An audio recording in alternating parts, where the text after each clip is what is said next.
যারা পর্দার অন্তরে আছেন একটু ভালো করে শোনেন। ফাতেমা বলতেছে স্বামী যখন ঘরে আসবে তখন বইয়ের সমস্ত কাজকাম বন্ধ, সমস্ত কাজকাম বন্ধ করে একটা মাত্র কাম করা লাগবে। সেই কাজটা হলো স্বামীকে খুশি করা। কাকে খুশি করা?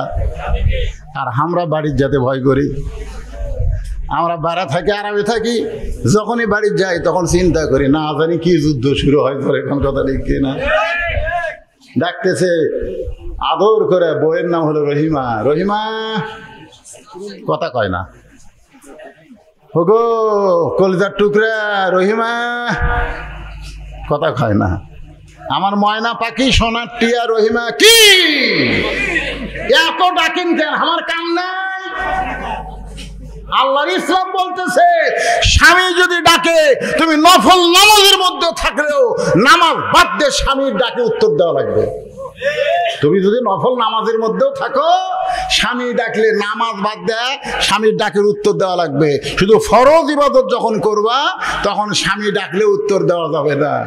আল্লাহ রাসূল বলেছেন আল্লাহর পরে কাউকে যদি সেজদা দেওয়ার হুকুম থাকতো তাহলে প্রত্যেকটা বউকে বলতাম স্বামীর কদমে সেজদা করো। এখন কথা ঠিক?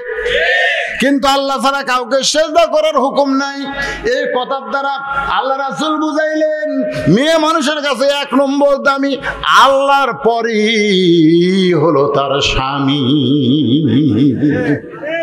আপনারা ঠিক কর, এরা যে পর্দার অন্তর থাকে খেপে যাচ্ছে নাকি? মায়েরা গায়িকারে খালি হামাকের বিরুদ্ধে ওয়াজ করতেছে। মা আপনাদের বিরুদ্ধে না, একটু মনোযোগ দিয়ে শোনেন। সঙ্গে সঙ্গে হযরত আলী ফাতেমার কপালে চুমু দিলেন।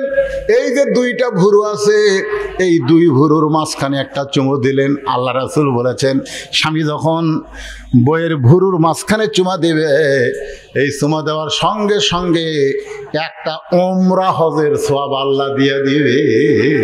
সুবহানাল্লাহ, জোরে কর না কেন? আল্লাহর বান্দারা একটু শোনেন।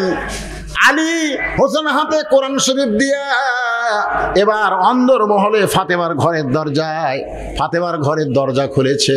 আপনারা বলেন তো, বাবা মেয়ের ঘরে ঢুকতে গেলে অনুমতি লাগবে, ছেলে মায়ের ঘরে ঢুকতে অনুমতি লাগবে, কিন্তু স্বামী যদি বইয়ের ঘরে ঢোকে আপনারা বলেন তো কোনো অনুমতি লাগবে? এ কথা কোনো অনুমতি লাগবে? আমি তোমার স্বামী ঘরে ঢুকবার চাই, অনুমতি দাও। বউ কবি আর কি মারতিছে, তুমি ঘরের মধ্যে ঢুকবে। হুন্না লিবাসুল্লাকুম ওয়া আনতুম লিবাসুল্লাহুন্না। আল্লাহ কোরআনে বলেছেন স্বামী হলো বিবির পোশাক, বিবি হলো স্বামীর পোশাক। দরকার হলে এক কম্বলের তলে দুইজন থাকবে, কোনো সমস্যা আছে? হযরত আলী সালাম দিয়া ঘরের দরজা খুলছে। নিজে যেই মাত্র দরজা খুলেছে, আমার মা বোনের যারা পর্দায় আছেন একটু মনোযোগ দিয়ে শোনেন। তাকায় দেখে ফাতেমা বাম হাতে জাঁতা ঘুরাইতেছে।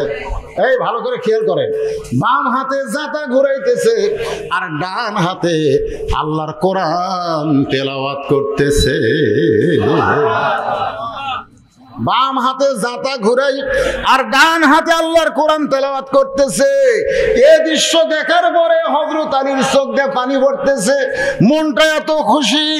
আল্লাহ, আমার ভাঙ্গা ঘরে খাট নাই, পালং নাই, আমার ভাঙ্গা ঘরে টিভি নাই, ফ্রিজ নাই, কিন্তু আমার ভাঙ্গা ঘরে এমন একটা বউ আছে যেই বউটা আমার ভাঙ্গা ঘর আল্লাহর জান্নাত বানায়া দিছে। বাম হাতে জাঁতা ঘুরাইয়া জব থেকে ঘুম থেকে আটা করতেছে আর ডান হাতে আল্লাহর কোরআন তেলাওয়াত করতেছে। সঙ্গে সঙ্গে হযরত আলী কোরআন থেকে জবান ফসকে, ভিতরে যার যা আছে তাই বাড়াবে না, জবান ফসকে বের হয়ে গেছে। রব্বানা পড়েন, রব্বানা আতিনা ফিদ দুনিয়া হাসানাতাও ওয়া ফিল আখিরাতি হাসানা ওয়া কিনা আযাবান নার। সঙ্গে সঙ্গে ফাতেমা কি করছে? জাঁতা ঘুরানো বন্ধ, কোরআন পড়াও বন্ধ। জাঁতা ঘুরান বন্ধ করেছে, কোরআন পড়াও বন্ধ করেছে। কোরআন পড়াও বন্ধ, জাঁতা ঘুরানো বন্ধ।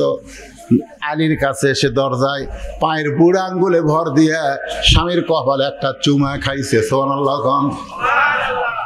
হযরত আলী বলতেছে, ফাতেমা যাতা ঘুরেছ, কোরআন তেলাওয়াত করতেছো, আমি দরজা খোলার সঙ্গে সঙ্গে সবকিছু বাদ দিয়া তুমি আমার কপালে চুমা দিলে কেন?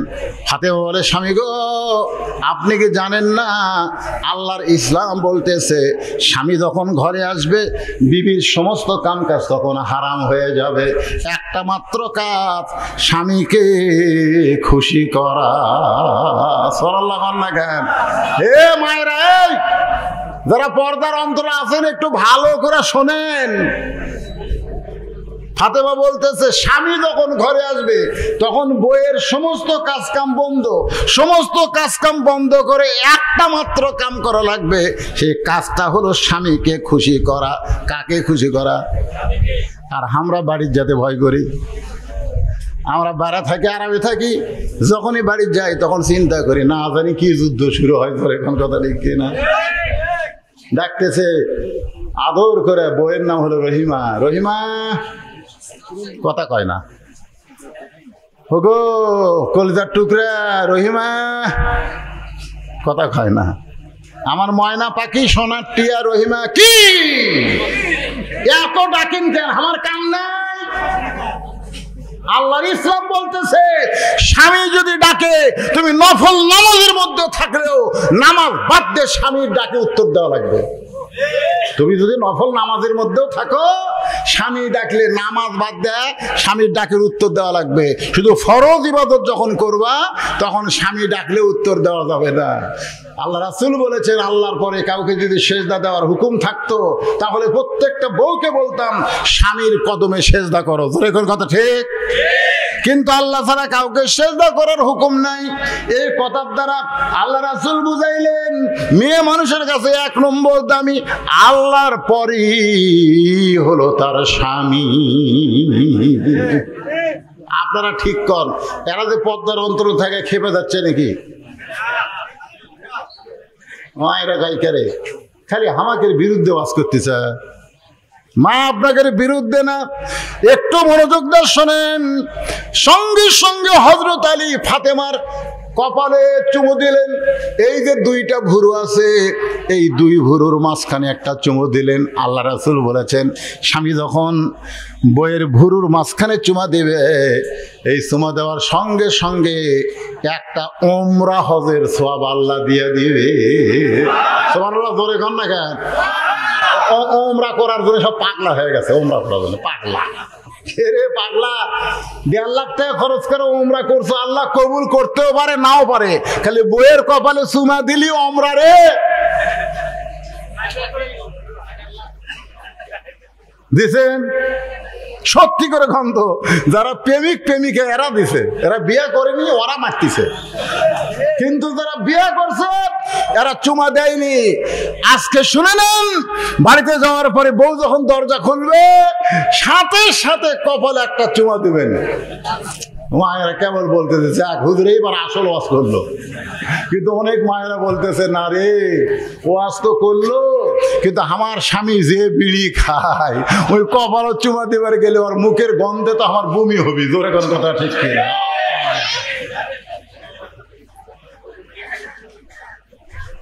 এই জন্য আমি আপনাদের বলবো যারা বিড়ি খান, সিগারেট খান, বউকে আদর করতে গেলে আগে বড়ই পাতা চাবাবেন। জোরে কোন কিসের পাতা? বড়ই পাতার গরম জলে শোয়া মশারির তলে। একটা মানুষ মরে গেলে বড়ই পাতা গরম করে কেন তাকে গোসল করানো হয়? বড়ই পাতা দিয়ে গোসল করালে তার দেহের সমস্ত দুর্গন্ধ আল্লাহ দূর করে দেয়। আপনি বিড়ি খায় মুখের যে দুর্গন্ধ আছে, বড়ই পাতা চাবা খাবেন, চাবা খাওয়ার পরে ব্রাশ করবেন, মেসওয়াক করবেন, মেসওয়াক করার পরে একটু আতর টাতর লাগাইয়া বউকে আদর করবেন। মাশাআল্লাহ। কি ভাই? ফারুক আর রনি ভাই দুইটা কোরআন শরীফ বাবদ 1000 টাকা করছে দান। আল্লাহ দানকে কবুল করেন। জোরে বলে আল্লাহুম্মা আমিন। কয়টা হলো? 29টা। তার মাত্র কয়টা রে? 21টা। একুশটা দেওয়ার লোক নাই, এমন আছে যে 1,10,000 দিবে, এইরকম লোকাল টার্গেটলি আছে। থাক, আসবে ইনশাল্লাহ, মাশাল্লাহ। আবার আপনি তো ভালোই কাম করতেছেন, জানতো আর দিয়ে খবর নাকি। রেজাউল ভাই, কোরআন শরীফ বাবদ 530টা হয়ে গেল। আপনারা বলেন তো 50টার মধ্যে যেখানে 30টা হয় আর 20টা হবে না? হবে না? এই চেয়ারম্যান যারা চেয়ারত বসে আছে এর মধ্যে একটাও নাই, এই চেয়ার পাঠিয়ে গেলে মাশাল্লাহ আর একটা এসে গেল। আর মাত্র 19টা লাগবে। 19টা কোরআন শরীফ দিলে হাফ সেঞ্চুরি। 43 জন ছাত্র, আমি 50টা চাইছি, 60টা বেশি চাইছি। যদি 50টা না দেন অন্তত 43টা আপনাকে দেওয়াই লাগবে। 43টা দিতে গেলে আর মাত্র কয়েকটা লাগবে। আল্লাহর পাগল বান্দারা, একটা কোরআন দেন বাপের জন্যে। বাবা কবরে গেছে, মা কবরে গেছে, সেই বাপ মার কবরকে জান্নাত বানানোর জন্যে এই 3 বাচ্চা যাদের মাথায় পাগড়ি দেওয়া হলো, এই হাফেজদের হাতে একটা কোরআন বাবদ 500 টাকা দেবেন। মাশাল্লাহ, আর একজন কোরআন শরীফ বাবদ 500 টাকা দান করলো, আল্লাহ কবুল করেন। আর একজন কোরআন শরীফ বাবদ 500 টাকা দান করলো। 33 হয়ে গেছে রে, 33 হয়ে গেছে। আর মাত্র কয়েকটা লাগবে, আর মাত্র কয়েকটা কোরআন লাগবে। আমার মায়েরা দেওয়ার জন্য খালি লাফালাফি করতেছে, কিন্তু ওখান থেকে কোরআন শরীফের টাকা আনবে কে? আসেন আলোচনাটা একটু মনোযোগ দিয়ে শোনেন।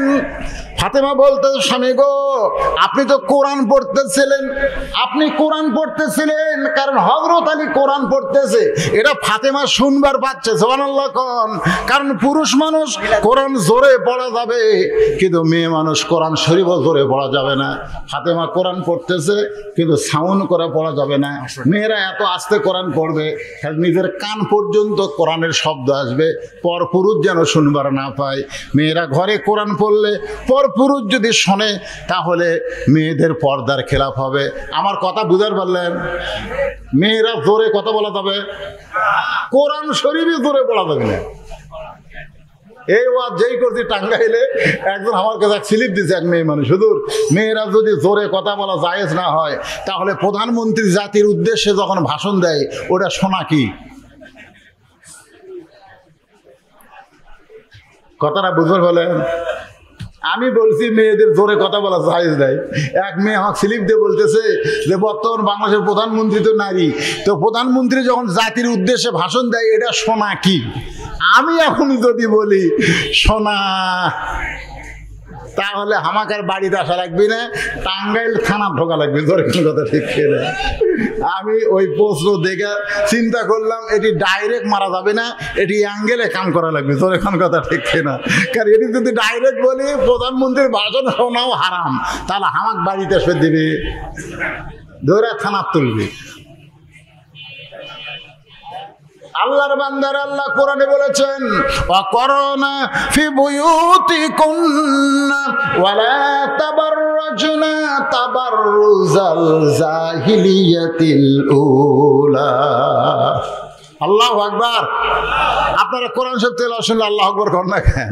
আল্লাহু আকবার। আসেন মূল আলোচনায়। ফাতেমা বলতে যে, স্বামী গো, আপনি কোরআন তেলাওয়াত করা বাদ দিয়ে হঠাৎ ঘরের মধ্যে ঢুকলেন, কারণ কি? কোরআন শরীফ পড়া বাদ দিয়ে বইয়ের কথা মনে হয়েছে? সুবহানাল্লাহ কোন না কেন? আপনি তো কোরআন পড়তেছেন, আমি অন্দরমহল থেকে আপনার কোরআন পড়া শুনতেছি, সেই কোরআন পড়া বন্ধ করে দিয়ে আপনি হঠাৎ ঘরের মধ্যে কেন ঢুকলেন? আলী বলতেছেন, ঘরের মধ্যে ঢোকার কারণ হলো তোমার হোসাইন। ঘরের মধ্যে ঢোকার কারণ হলো তোমার হোসাইন। যেই বলেছে তোমার হোসাইন, সঙ্গে সঙ্গে ফাতেমার দেহ থরথর করে কাঁপতেছে। হযরত আলী বলে, ফাতেমা, হোসাইন নামটা শুনে তোমার শরীর কাঁপে কেন? আল্লাহ রাসূল বলে, ফাতেমা তুই কি বলতে পারিস মা, আমি দুনিয়া থেকে বিদায় নেওয়ার পরে সবচাইতে বেশি কষ্ট কে পাবে? ও ফাতেমা, তুই কি বলতে পারিস আমি নবী বিদায় নেওয়ার পর সবচাইতে বেশি কষ্ট কে পাবে? ফাতেমা বলতেছে, বাবা আপনি বিদায় নেওয়ার কারণে সবচাইতে কষ্ট আমি বেশি পাবো। আল্লাহ রাসূল বললেন, ফাতেমা তুই বেশি কষ্ট পাবি, শুধু তুই না, আমার সমস্ত উম্মত সাহাবী মিলে যে কষ্ট পাবে তার চাইতে বেশি কষ্ট পাবে আমার হাসান হোসাইন।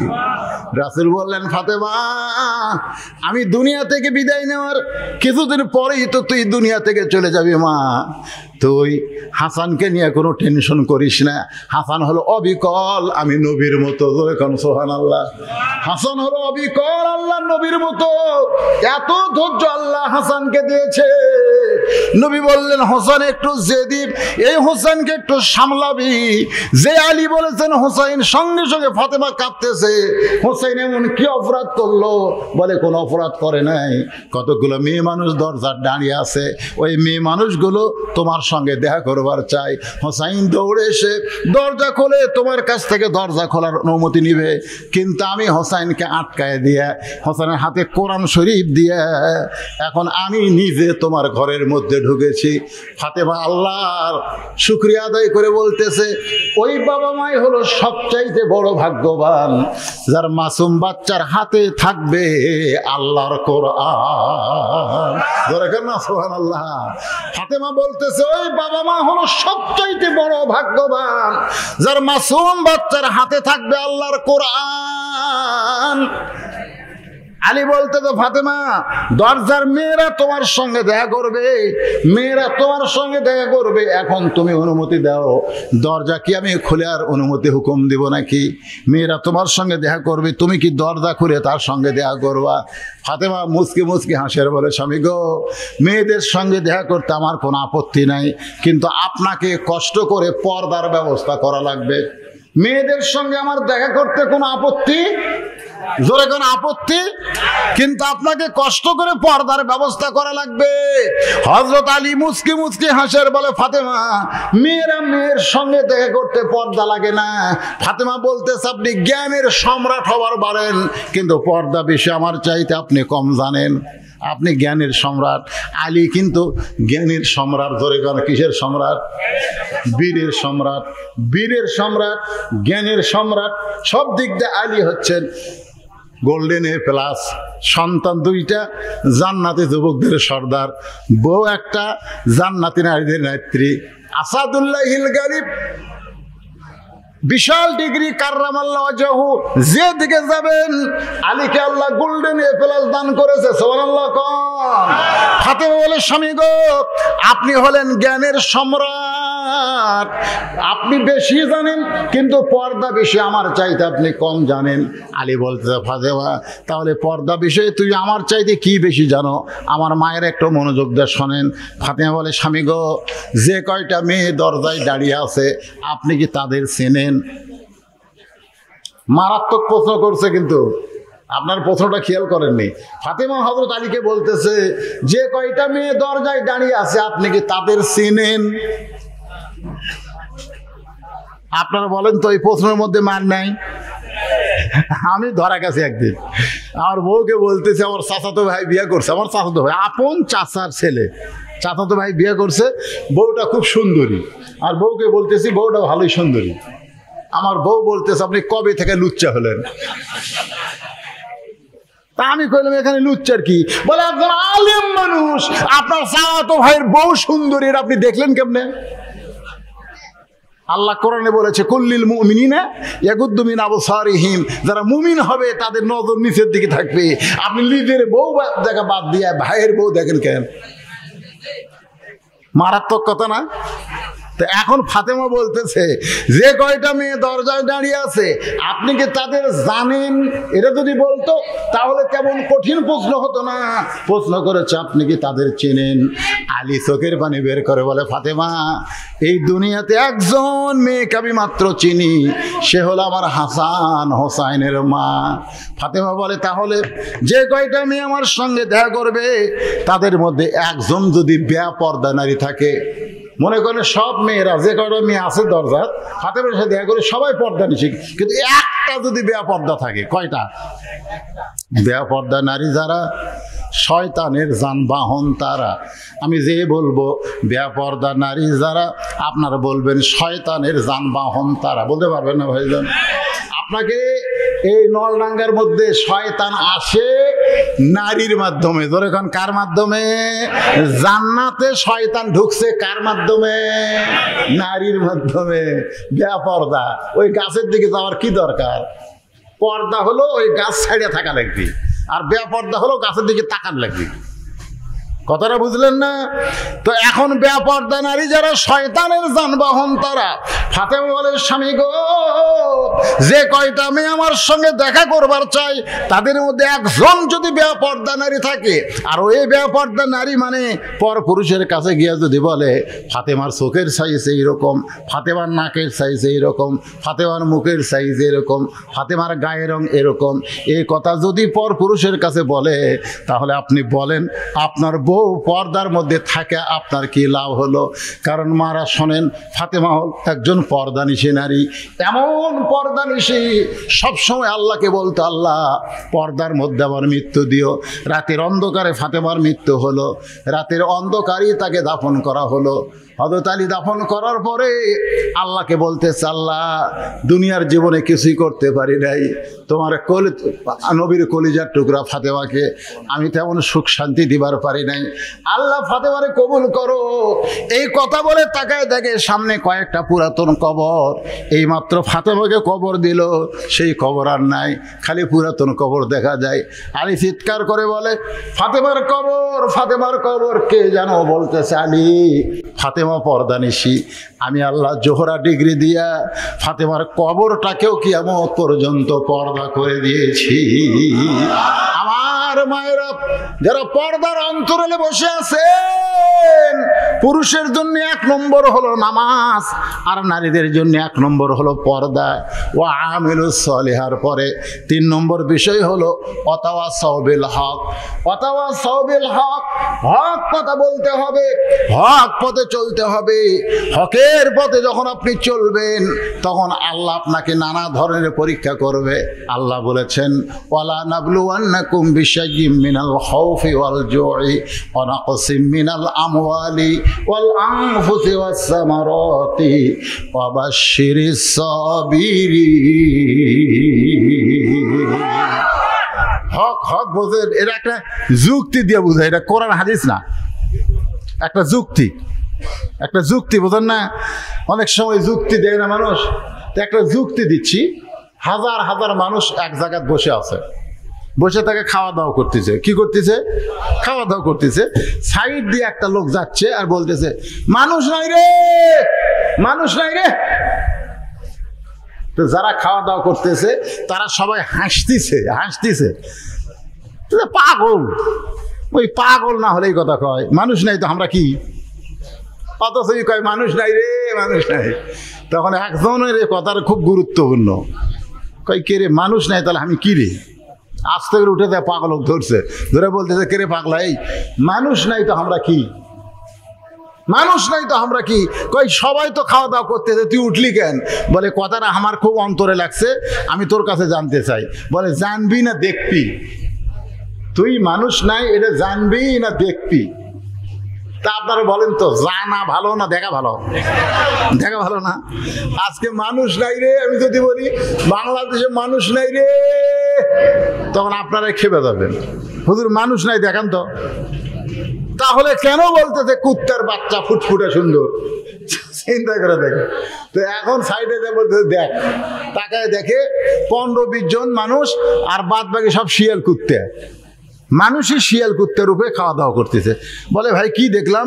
কয় যা দেখলি জবান বন্ধ কর, বলিস না, কালের কলিকালের জামানা, হক বলতে মানা, আসল কথা বললে তোমায় জেলে দিবে রে। সবাই বলেন কলিকালের জামানা, হক কথা মানা, আসল কথা বললে তোমায় জেলে দিবে রে।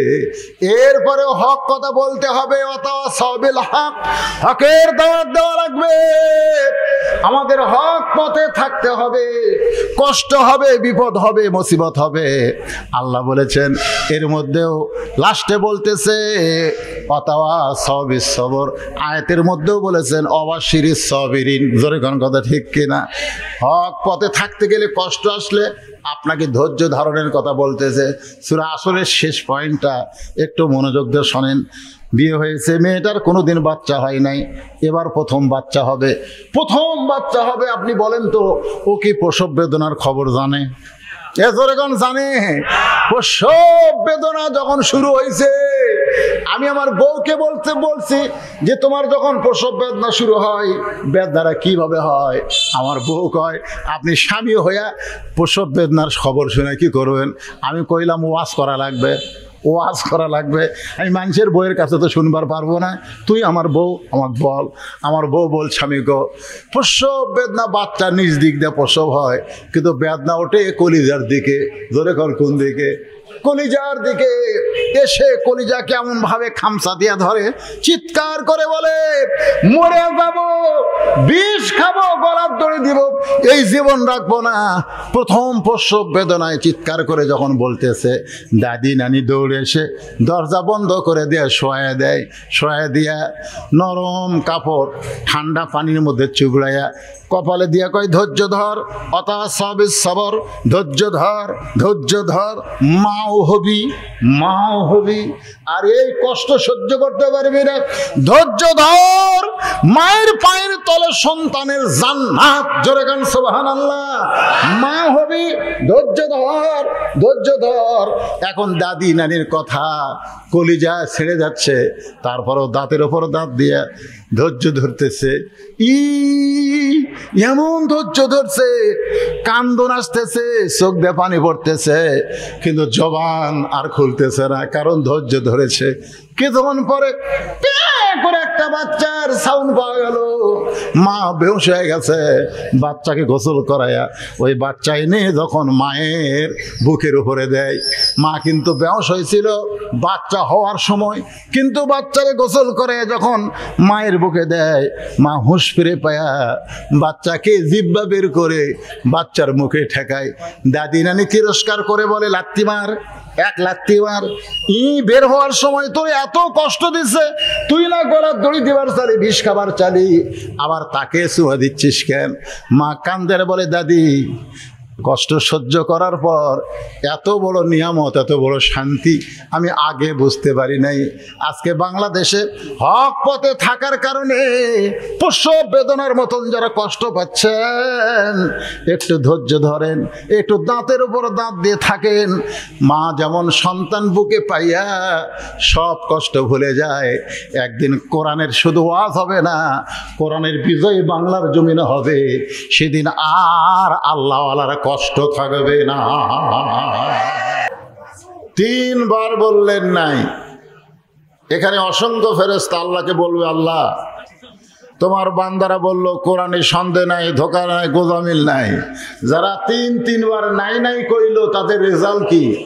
আল্লাহ বললেন, তাদের রেজাল্ট হলো তাদের জীবন থেকে আমি আল্লাহ জাহান্নামকেও নাই করে দিলাম। যারা কোরআনকে বিশ্বাস করেন, এই কোরআনে কোনো সন্দেহ নাই, যালিকাল কিতাবুল লা রাইবা ফিহি হুদাল লিল মুত্তাকিন। খুব খেয়াল করবেন, হুদাল লিল মুত্তাকিন বলার পেছনে কারণ আছে। কারণ সর্বপ্রথম ভালো শ্রোতার নাম হলো আবু জেহেল, যিনি সর্বপ্রথম চুপি চুপি রাসূলের কোরআন পড়া শুনতেন। তার নাম কি? ব্যাখিয়াল হয়ে না খেয়াল করে? আপনারা কি মনে করতেছেন, ব্যাখিয়াল না খেয়াল? হইচই করে না চুপ থেকে? দেখেন আবু জেহেল কত ভদ্র কোরআন শোনার ব্যাপারে, চুপি চুপি কোরআন শুনতেন।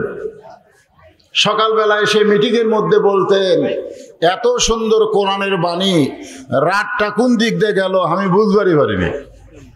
সুবহানাল্লাহ কবেন না? কি বলছে, এত সুন্দর কোরআনের বাণী যে রাতটা কোন দিক দিয়ে গেছে আমি বুঝবারই পারিনি। সারা রাত দাঁড়িয়ে দাঁড়িয়ে কোরআন শুনেছে এবং কোরআনের পক্ষে রেজাল্ট দিল, যে রাতটা কোন দিক দিয়ে গেল আমি বুঝবারই পারিনি। তো দরবারের মধ্যে একজন ছিল, নাম হলো আবু সুফিয়ান। দরবারের নাম কি? আবু সুফিয়ান বলতেছে, নেতা, যেই কোরআন শুনতে রাত কোন দিক দিয়ে গেল বোঝাই যায়নি, সেই কোরআন গ্রহণ করলে অসুবিধা কি? আল্লাহ বলেছেন, সামিনা, শুনতে হবে, শুধু শুনলে হবে না, তাআনা, এটাকে গ্রহণ করতে হবে। জোরে কোন ঠিক কিনা? আবু জেহেল বলতেছে, কোরআনকে গ্রহণ করলে অসুবিধা কি? যদি শুনবার চাস তাহলে তোর কানটা আমার মুখের কাছে দে। এটা জোরে বলা যাবে না, কারণ পরিবেশ ভালো না। জোরে কোন কি ভালো না? পরিবেশ ভালো না। তো ভালো পরিবেশ যখন না থাকে তখন অনেক কথাই কিন্তু জোর গলায় বলা যায় না। জোরে কোন কথা ঠিক কি না? হ্যাঁ। তা আবু জেহেল আবু সুফিয়ানের কানে কানে বলতেছে, এই কোরআনকে যদি গ্রহণ করা হয় তাহলে আমার মতন ভুয়া নেতা আর চলবে না, আসল নেতা হবে আব্দুল্লাহর এতিম পোলা। আজও বাংলাদেশে এই কোরআনের বিপক্ষে কথা কারা বলে? যারা ভুয়া নেতৃত্ব চালাবার চায়, কোরআনের বিজয় যারা বাংলার জমিনে দেখতে চায় না। জোরে কোন কথা ঠিক কিনা? আজকে আমরা কোরআন থেকে সূরা আসরের তাফসীর শুনবো, শুধু শুনবো না, এইটাকে আমরা গ্রহণ করার নিয়তে শুনবো। রাজি আছেন? মাশাআল্লাহ। আল্লাহ তাআলা সময়ের শপথ করলেন। সময়, কারণ সময় অত্যন্ত গুরুত্বপূর্ণ বিষয়। এই যে সময়, এটা কিন্তু একটা সময়, সময় না? কি কন? কিছুক্ষণ আগে কি সময় বৃষ্টি হলো, এখন বৃষ্টি নাই। আমরা একটা সময় নিয়ে কোরআনের মাহফিলে বসেছি, বদলু শীতকে রাত 10:30টার সময় টেজে দেওয়া হলো। সময়ের একটা গুরুত্ব আছে না? ধরে গান আছে না? এই সময়ের কসম করছেন আল্লাহ, কারণ সময় অত্যন্ত গুরুত্বপূর্ণ। এটা আজকে যুবকেরা বুঝবার না পারলেও আমাদের মতন যারা, আমরা বুঝতেছি সময়ের কি দাম। এই জন্য আব্দুল আলিম একটা গান গাইছে, মিশে মায়ে বন্দি থাইকা করলাম কত খেলা, পশ্চিমে তাকায়া দেখো তোমার ডুইবা গেছে বেলা, এক পলকের নাই ভরসা, মিশে সকল আশা, কখন বুঝি দারুণ ঝড়ে ভাঙবে তোমার বাসা। এ বাসা মানে তিনটা দেহ। জোরেকার নাম কি? যে কোনো মুহূর্তে, যে কোনো সময় আমাদের শেষ। এজন্য সময়ের কসম করলেন, ওয়াল আসর, আসর মানে সময়, সময়ের কসম করলেন, কারণ সময় খুবই খারাপ। যে সময় আল্লাহ সূরা আসর নাজিল করছেন ওই সময় খুব খারাপ ছিল। বর্তমান বাংলাদেশের সময় কেমন চলতেছে? ভালো। ছোট বাচ্চা কান্না থামে না, দোয়া পড়ে দিলাম মাথায় ফু, আরো জোরে কান্দে। এক গ্লাস পানিতে সূরা ফাতিহা ফালাক নাস পড়ে ফুঁক দিলাম, পানি পান করাও, কান্না থামবে? থামে না। মা রাগ করে বলতেছে, হুজুর বর্তমান সময়ে দোয়া দুরুদের আর দাম নেই, বর্তমান সময়ে দোয়া দুরুদ শেষ। 1-8 মাস পরে বললাম, মা তোমার সন্তান কি আগের মতোই কান্দে? বলে, না হুজুর, ওর বাবা একটা মোবাইল কিনে দিছে, যখনই কান্দে তখনই চালু করে দেই, কান্না থেমে যায়।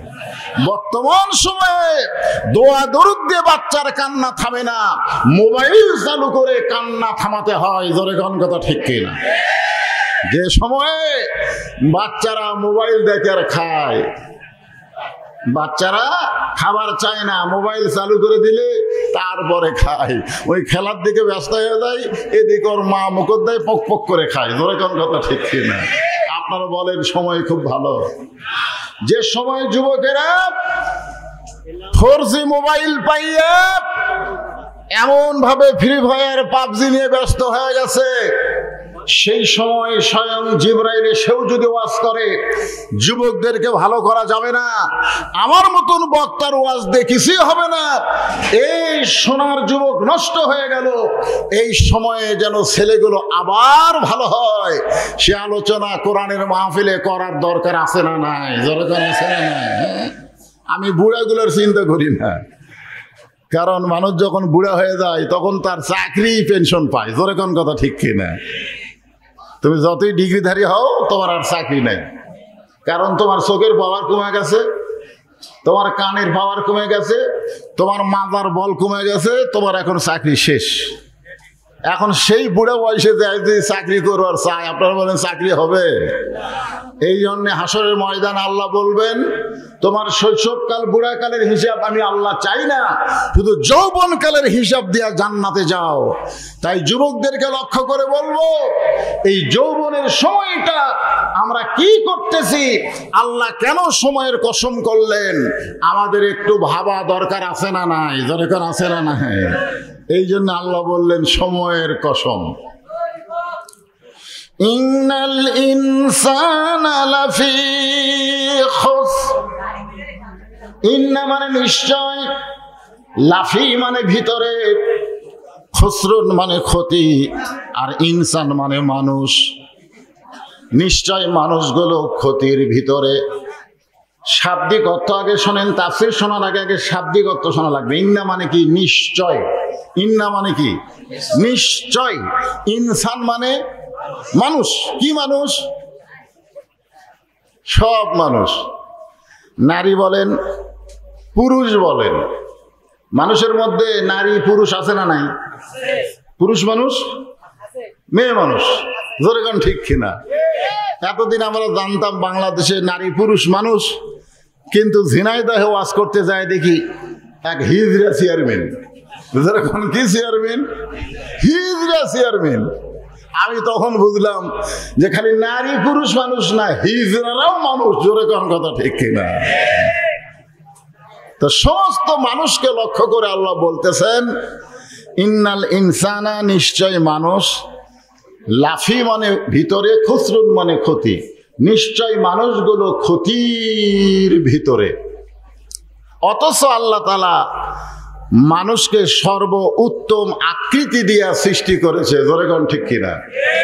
আল্লাহ কোরআনে বলেছেন, 4 বার শপথ করছেন। কয়বার? তিনের শপথ। জাইতুন, জাইতুনের শপথ। অতুরি সিনিন, তুর পাহাড়ের শপথ। ওয়াহাজাল বালাদিল আমিন, মক্কা নগরীর শপথ। আমার আল্লাহ 4টা শপথ করে বললেন, লাকাদ খালাকনাল ইনসানা ফি আহসানি তাকবীর। কে শপথ করে বললেন? আল্লাহ শপথ করে বললেন, মানুষকে সর্ব উত্তম আকৃতি দিয়া সৃষ্টি করেছি। এই যে চেহারাটা মানুষের সবচেয়ে সুন্দর, বলেছেন কে?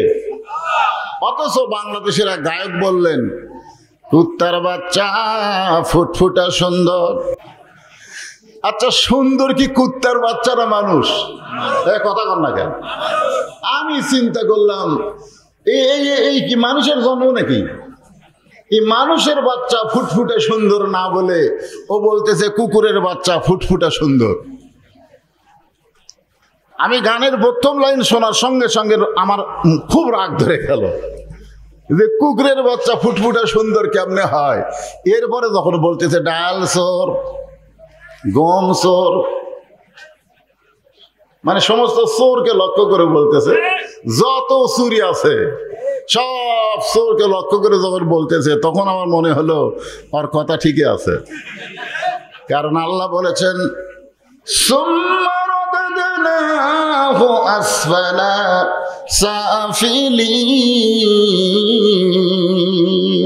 এই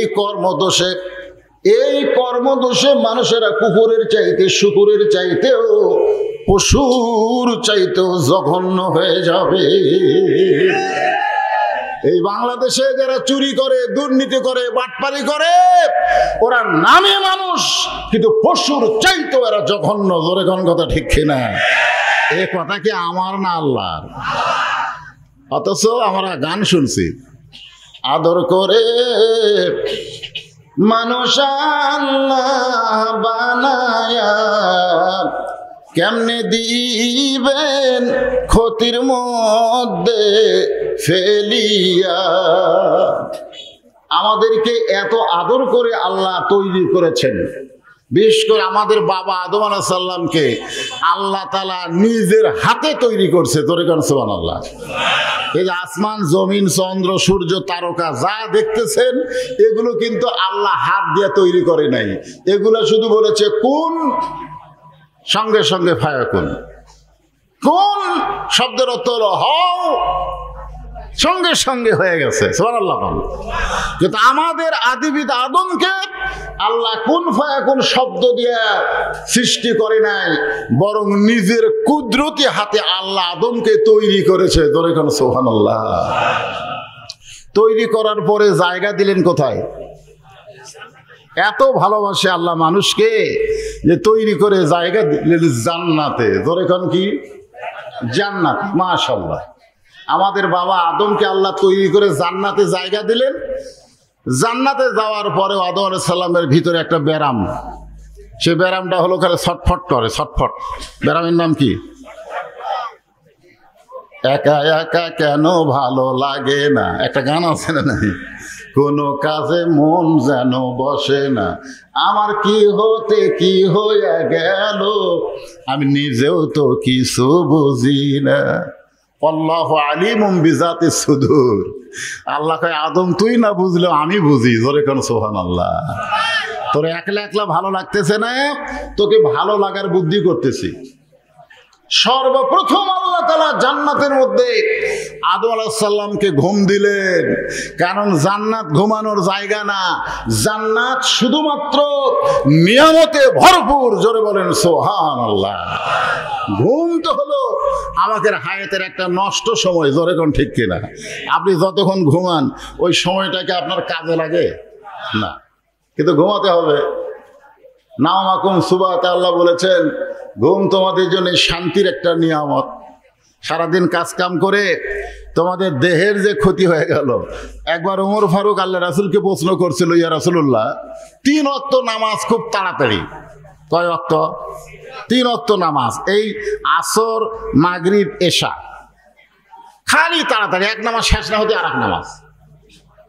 কিন্তু এশা থেকে ফজর, ফজর থেকে জোহর, এই 2 ওয়াক্ত লম্বা কেন? আল্লাহ রাসূল বললেন ফজর থেকে জোহর লম্বা সময় দেওয়ার কারণ হলো মানুষ দুনিয়াতে চাকরি বাকরি করবে, খেতে খামারে কাজকাম করবে, ব্যবসা বাণিজ্য করবে। এইগুলো করতে গিয়ে মানুষের দেহের যে ক্ষয় হবে, ফজর এশা থেকে ফজর লম্বা সময় দেওয়ার কারণ হলো ওই সময় তারা ঘুম পাড়বে, ওই ক্ষয়গুলো আল্লাহ ঘুমের মধ্যে পুরা করে দিবে। এই জন্যে এশার পরে কোনো গাল গল্প চলবি না। আল্লাহ রাসূল বলেছেন এশার নামাজের পরে তোমরা ঘুমায় যাও। এ কথা হাদিসে আছে না নাই? এশার নামাজের পরে তোমরা ঘুমায় যাও। আজকে না, আজকে আমরা ওয়াজ শুনবো। আজকে ঘুম পারলে হবে তাই? ইল্লা আজকের দিনে আমরা ওয়াজ শুনবো। এখন যে কথাটা বলতেছে একটু শোনেন। আল্লাহ তাআলা আমাদের সকলের জীবনে কবুল করুক। জোরে কান আমিন। সূরা আসরের মধ্যে 4টি বিষয় সংক্ষেপে আপনাদের সামনে আলোচনা করলাম। আল্লাহ বক্তা শ্রোতা সবাইকে আমল করার তৌফিক দান করুক। সকলে বলি আল্লাহুম্মা আমিন, আল্লাহুম্মা আমিন। 2টা হাত তুলি আল্লাহর কাছে। আল্লাহ, কত কষ্ট করে মেহনত করে আজকের জান্নাতের বাগান লাগছে। আল্লাহ, বৃষ্টি হয়েছিল, মাহফিল ভাঙে নাই। আল্লাহ, কত টেনশন করেছে তোমার নবীর ঘর মাদ্রাসার জন্য, শেষ পর্যন্ত মাহফিল হয়েই গেল। আল্লাহ, তোমার বান্দাদের নিয়ে হাত তুলেছি, আমার মা বোনেরা পর্দার মধ্যে হাত তুলেছে। আল্লাহ, আমরা যারা হাত সবাই বলেন রব্বির হামহুমা কামা রব্বায়ানি সগীরা। যাদের বাপ মা কবরে গেছে আল্লাহ কবরকে জান্নাত বানায় দাও। এই মাদ্রাসাকে কিয়ামত পর্যন্ত কবুল করো আল্লাহ। এই মাদ্রাসায় নগদে বাকিতে যারা দান করেছে সকলের দানগুলোকে কবুল করো। ওসমান গনির সঙ্গে জান্নাত দিও। সভাপতি সাহেবকে কবুল করো, সহসভাপতিদের কবুল করো, প্রধান অতিথি বিশেষ অতিথিদের আল্লাহ তুমি কবুল করো। আমার প্রশাসন ভাইদেরকে আল্লাহ তুমি কবুল করো। আল্লাহ, যারা মাহফিলের সর্বাত্মক সহযোগিতা করেছে, আল্লাহ তাদের সকলকে কবুল করো। মাদ্রাসার কমিটির সভাপতি, মাদ্রাসার কমিটির সহসভাপতি, মাদ্রাসার সেক্রেটারি, মাদ্রাসার কেশিয়ার, মাদ্রাসার দাতা সদস্য, মাদ্রাসার মুহতামিম, মাদ্রাসার তালবে ইলম, মাদ্রাসার ওস্তাদ, আল্লাহ সকলকেই তুমি কবুল করো। আল্লাহ কিয়ামত পর্যন্ত এই নলডাঙ্গার ঈদগাহ ময়দান থাকবে, এখানে মাদ্রাসা মসজিদ থাকবে, আল্লাহ তুমি কবুল করে নাও।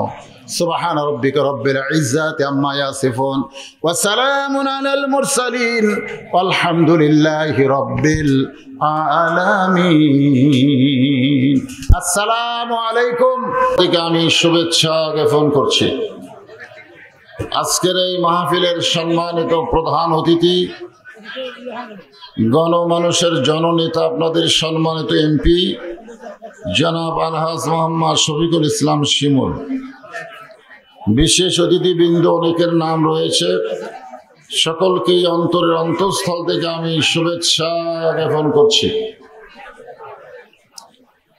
পৃথিবীর ভিতরে সবচাইতে খারাপ জায়গা হলো হাট বাজার। সবচাইতে খারাপ জায়গার নাম কি? আর সবচাইতে ভালো জায়গা হলো মসজিদ। কারণ কি জানেন? মসজিদে মানুষ যখন ঢোকে তখন মানুষের যাবতীয় আজে বাজে কথা বলা বন্ধ হয়ে যায়। যেরকম ঠিক কিনা? আর বাজারের মধ্যে যখন মানুষ যায় তখন মানুষ অস্থির হয়ে যায়, কে কি বলে তার ঠিক নাই। তো নলডাঙ্গা কেন্দ্রীয় ঈদগাহ ময়দান এটা নলডাঙ্গা বাজারের একটা অংশ, ঠিক কিনা কোন? তো এই মুহূর্তে যতক্ষণ কোরআন হাদিসের আলোচনা হবে ততক্ষণ এটা কি বাজার? এটা কি বাজার? এটা হলো রিয়াজুল জান্নাহ।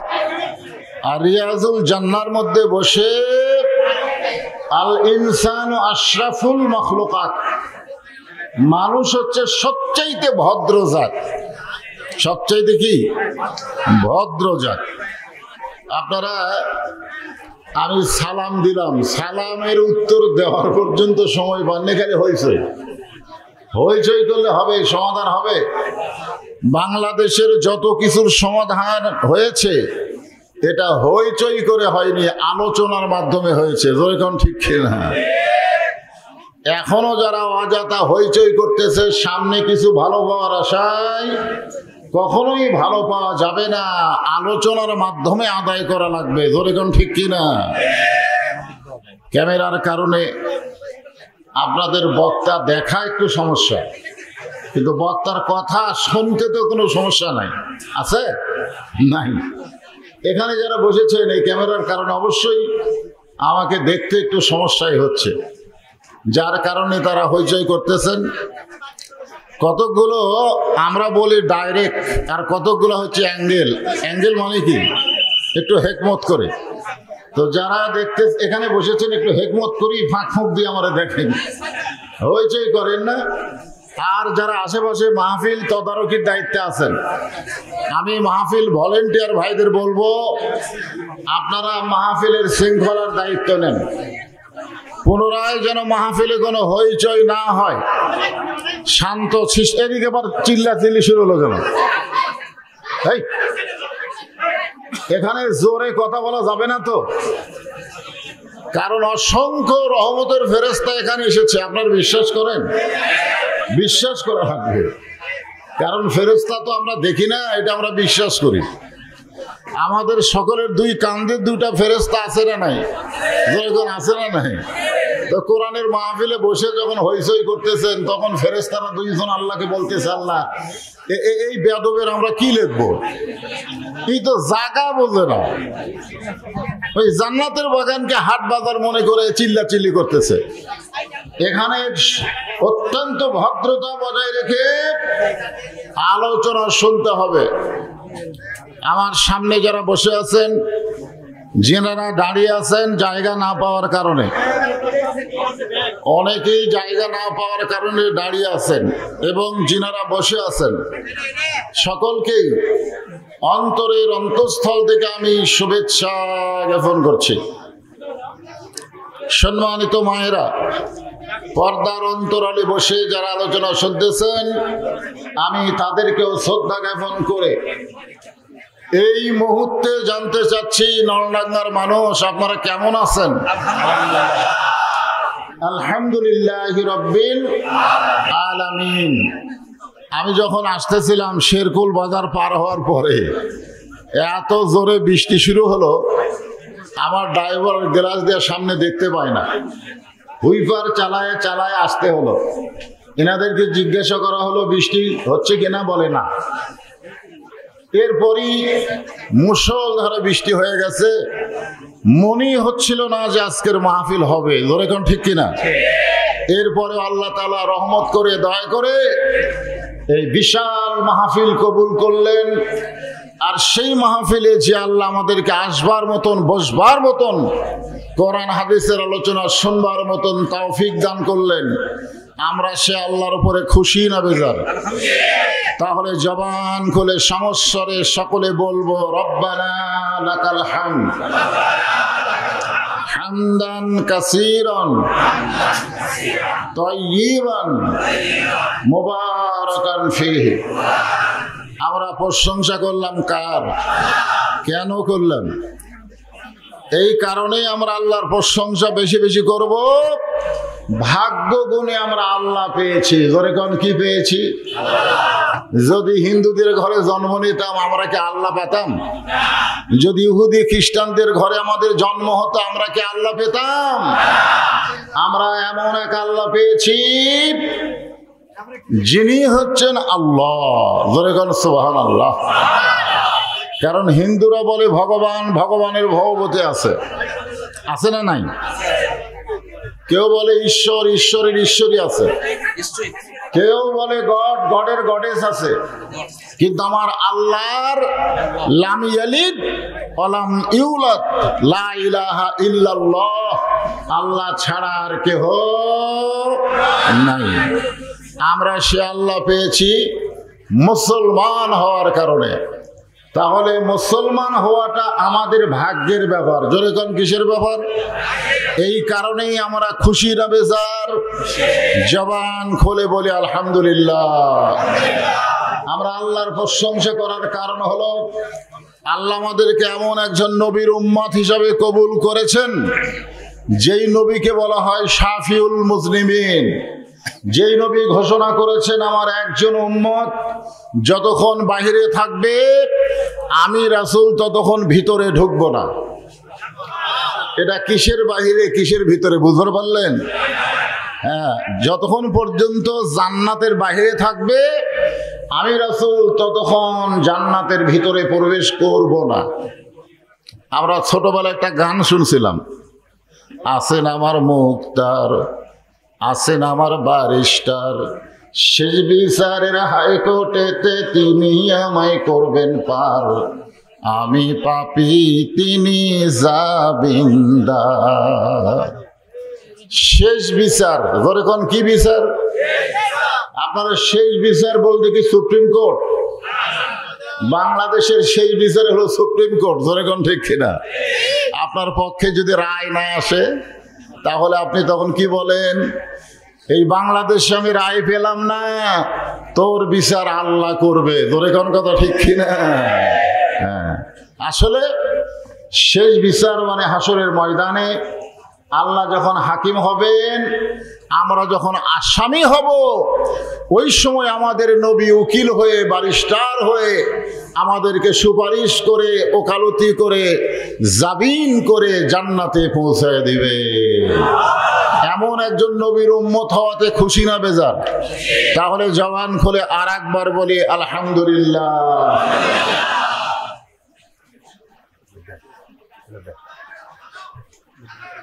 জি, খুলে লাগবে। আবার কথাবার্তা কেন? এই ক্যামেরাওয়ালা আর ওঠো কেন? একবার বসে যাও। হ্যাঁ, আপনারা যে কোরআন থেকে তাফসির শুনবেন, যে কোরআনের আলোচনা আপনারা শুনবেন, এই কোরআনের মধ্যে কোনো সন্দেহ আছে? এই কোরআনের মধ্যে কোনো ধোঁকা আছে? এই কোরআনের মধ্যে কোনো গোজামিল আছে?